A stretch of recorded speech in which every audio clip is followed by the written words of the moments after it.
Vamos falar um pouquinho sobre a questão da alteração da parte da legislação de tributação do software de prateleira.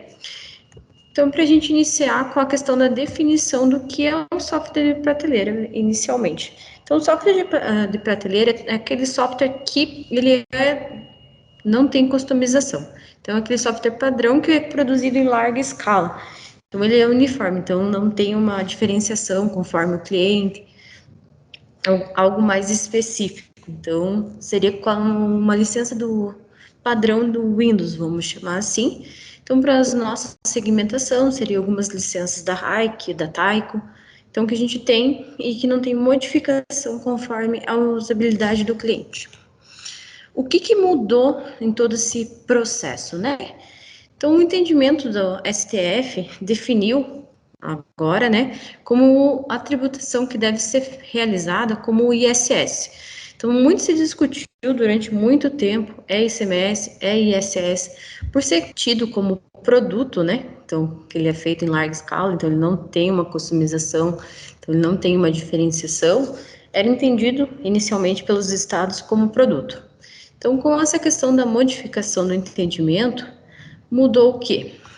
Então, antes tinha tributação conforme os estados, então o ICMS podia chegar até 18. Alguns estados possuíam isenção, exemplo, estado do Paraná, a parte do software de prateleira era isento de ICMS. O estado de São Paulo já tributava, então alguns dos estados tinham tributação.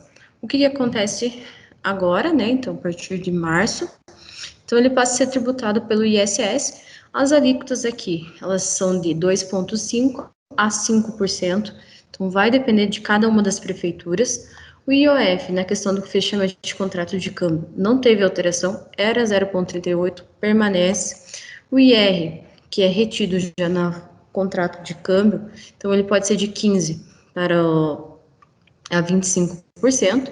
Então, os 25% são os países com tributação diferenciadas, então favorecidas, que eles chamam, né? Então, os paraísos fiscais se enquadrariam aqui na tributação de 25%. Então, basicamente, a grosso modo, né, no cálculo, o que houve de alteração. Então, aqui a gente separou, então, o que era antes, né, dessa entendimento da tributação do ISS e o que passou a ser agora o cálculo. Então, os softwares que eu adquiria do exterior, vamos chamar $100, aqui eu não coloquei a questão do dólar, tá? Então, aqui como se fosse o dólar como né? Então, sem ele ter aqui a variação cambial, para que a gente consiga aqui fazer o cálculo e o percentual exato da diferença, né, dessa alteração da legislação. Então, no primeiro momento, a gente tinha aqui eu permaneci com uma tributação de 18%, entendo que alguns, com zero, então aqui, quando ocorrer nos estados que eram isento, eu passei a ter um custo um pouquinho maior, né, que é os 5%, que antes eu não tinha. Então, vamos iniciar aqui com a tributação anterior. Então, $100, o que eu pagava, né? Então, eu pagava R$21,95 de ICMS, 17,65 de IR e 0,38 centavos do IOF. Então, fechando o meu custo, né, de aquisição desse software de R$139,98. O que aconteceu agora? Então, adquiri pelos mesmos $100, vou passar até a tributação de 5,26, não faço o pagamento mais do ICMS, o IR e o IOF eles permanecem.